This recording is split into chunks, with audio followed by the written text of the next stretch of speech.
I hope my dog doesn't start. Welcome, everyone. Delighted to have you back in the Sustainability Lounge. Dr. Sam Horseman here, the lead for the SDG IMPACT10X. And today we meet another one of our amazing advisors and mentors who will be joining our program to assist all the teams along our 6 weeks IMPACT10X. And it's with great pleasure that I introduce Becky Priebe, who is the Vice President of Innovation Design at MRM, plus GTM Lab 13. So we can't wait to hear more about that, Becky.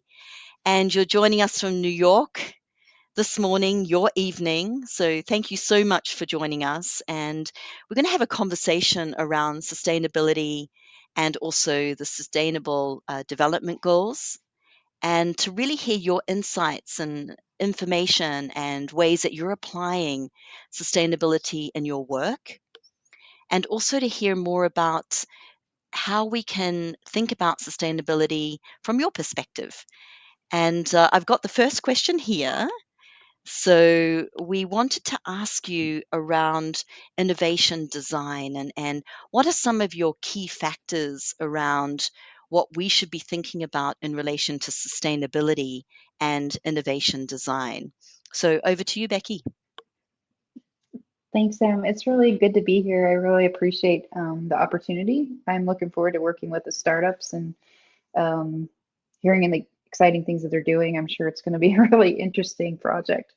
Um, that's a good question. So, what are some of the factors? So, I think that a lot of the work that I do, um, there's a lot of collaboration with companies around the globe working in different spaces. So it might be somebody doing something in the future of food. It might be somebody doing something in um, clothing or textiles. It might be somebody doing something in architecture or um, some sort of sustainable programs around living and habitats.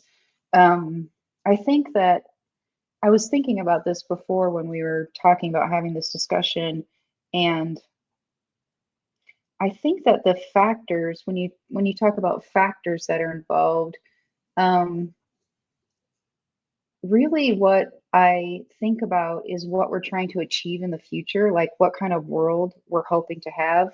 I think we all know that there's significant things happening now that are shifting what our world is like, and really trying to envision what we can do and what it could be.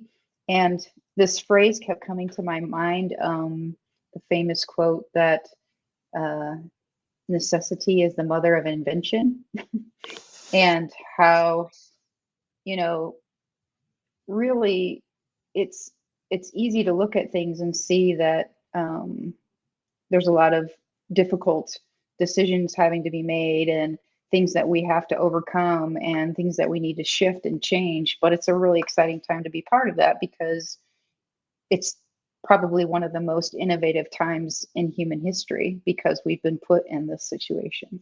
So um, I don't think that there is any aspect of how we live when you talk about factors that we should not be considering when it comes to sustainability. Fantastic and well said. I really like that quote too. I think you really, really set the I scene love very it. well. And we're in such interesting times, and we're continually pivoting, and we're always having to, be agile and flexible.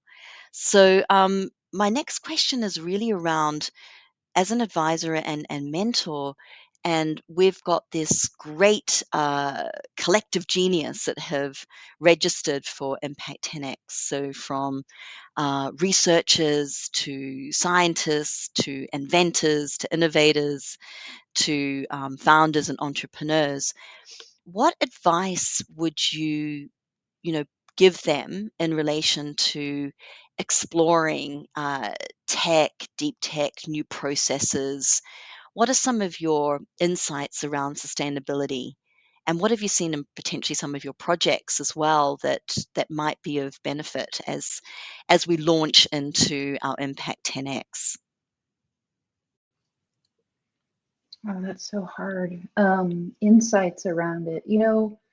I am I read a lot. I am constantly reading of what people are doing and what's happening and new things that are being invented and new ways that people are trying things. A lot of the research that I've been doing lately has been around food, and feeding the future because, as we know, the estimated number of humans on the population is supposed to be somewhere around 9 billion by 2050, and the earth can't sustain that unless we shift how we operate. So a lot of the things that I've been looking into are that some really fascinating things. There's a company that I think they're in Finland called Solar Foods, who's developed a method of extracting CO2 from the air to develop it into protein, which Mm. is when you think about that, I I mean, it's a I mean, that's genius, right? Yeah. Like, wow. Yeah. So, I mean, there's just fascinating things happening.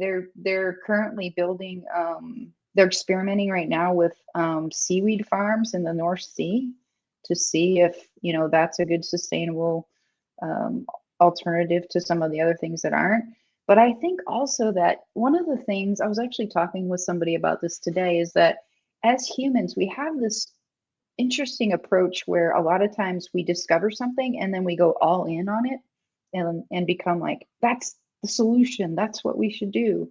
And I feel like we need to shift that mindset to think of, no, we need balance, right? We need to not do everything in this one area, because that's what's causing us problems, is that we decide something from the Amazon rainforest is the next big thing that we need or to solve all of our problems. And so it causes deforestation. And then we're in a situation where now we have to do something about the deforestation. So it's like we have to learn, I think, as a species, I guess, to, take it easy, I guess, a little bit, and kind of balance out what we do. Yeah. I think maybe that's Yeah. maybe my biggest advice to myself as well. Absolutely. And almost like, just taking a hiatus or a pause or a breath instead of, Yeah, constantly that, go, go, go, go, and to reflect. Um, and I that's one think, of the really great, yeah. sorry, one of the great things the pandemic gave us, Mm, you know, is like it was a mhm, crazy time and really hard on a lot of people, but it gave us this opportunity to see what happened if we took a break, if like we gave the earth a break, mhm, you know? It was really absolutely. interesting. Yeah, yeah, so true, and very, very insightful.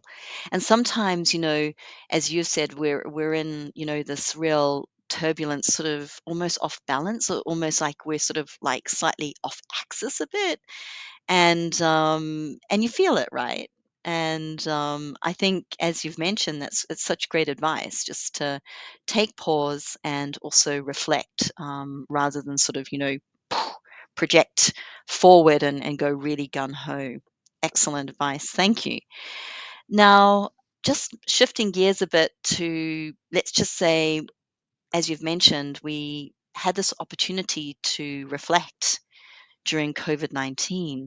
But I wonder, if we were to think about, 10 years from now, what would be your wish? What would you like to see that we as humans have finally got our heads around? That we've finally been able to go, aha, this is what sustainability really means. And what would your wish or your hope be for humanity as related to sustainability if we were to think 10 years in the future? I That's a really good question. I think that we would maybe look to nature for solutions, first, as the very first thing that we do. Also that we would we would listen to and maybe I'm going to say something, but then I'm going to say something else to balance it out, I think.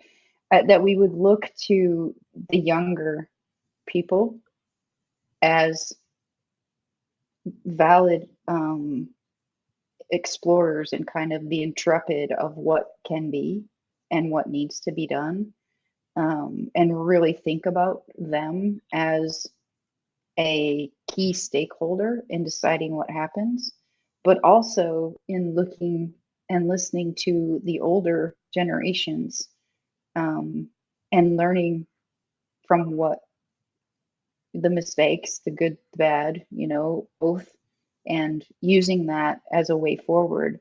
I think in the history of mankind, there's been a lot of cultures who do that well, that kind of value all members of society and feel very strongly about the position of the earth in as part of their living. It's actually something you consider on a daily basis. And I think that would be I think if we could do that, like if we could consciously do that as individuals, it would change so much about society and where we are today, probably. Yeah, I think, yeah, absolutely. Amazing insights. And what comes to mind as you say that is what we've been finding on the Blue Zone study, right? Where Yeah. those that live longer are actually taking care of their environments, are more socially and emotionally connected. That's where we Hmm. see, the larger rate of centurions. And I think that's an amazing aspect that you bring up. And I wonder what that link is then with sustainability and Blue Zone as we continue on. I think that's a really good, I think, alignment to perhaps have some lessons learned from the findings of the Blue Zone study. I think you also brought up Yeah. another great point, which was around, looking to nature. And as you know, we have the amazing opportunity in tropical North Queensland to have been gifted I'm with so jealous every time you bring it up. Yeah.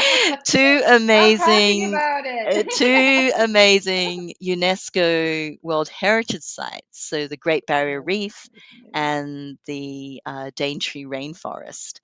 And I can't help myself but to think about what you've just mentioned. Look to nature.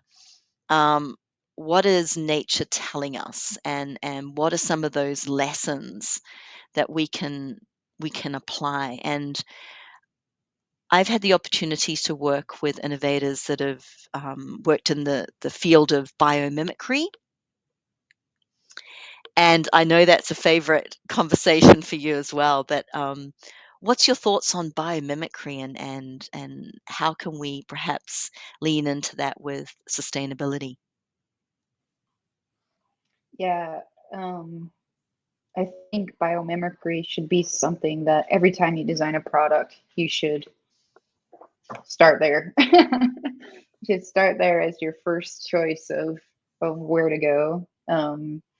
Is interesting. A couple things you said. So one thing, it made me, I don't know why this brought to mind, but like when you talk about, like, biomimicry means imitation of nature. So it means, like, using natural influences, and there's so many amazing things the planet has done. I mean, you can't even. Yesterday, I was walking down the street in Brooklyn, New York, and I picked up a firefly.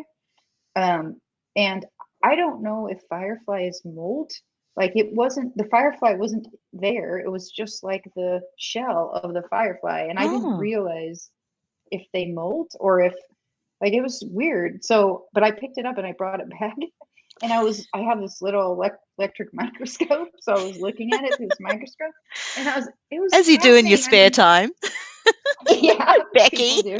But yeah, but it was so fascinating because what I continue to see, the more I get inspect nature and the more I um, really pay attention to it, are this very similar patterns repeated over and over, smaller and smaller and smaller and smaller and bigger and bigger and bigger and bigger, right? And it's Hmm. just fascinating.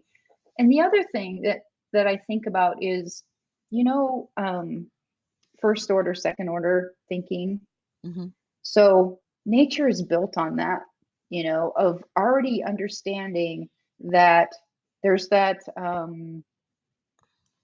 oh shoot, I can't remember the story of a butterfly flapping its wings and then something happening like across the planet Oh as a yeah, result. 6 degrees of separation. Yeah, Yeah, something like or that. the But ripple effect. Yeah. yeah, like all those little tiny things are Mm. so connected, you know. So when we do things like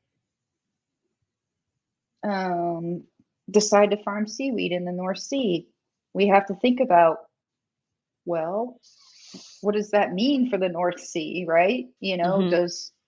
is it, you know, how do we make sure that it makes sense and it's done in a way that replenishes what's naturally there? And or like, you know, you're right near the Great Barrier Reef, you know, I Mm-hmm. mean, Mm-hmm.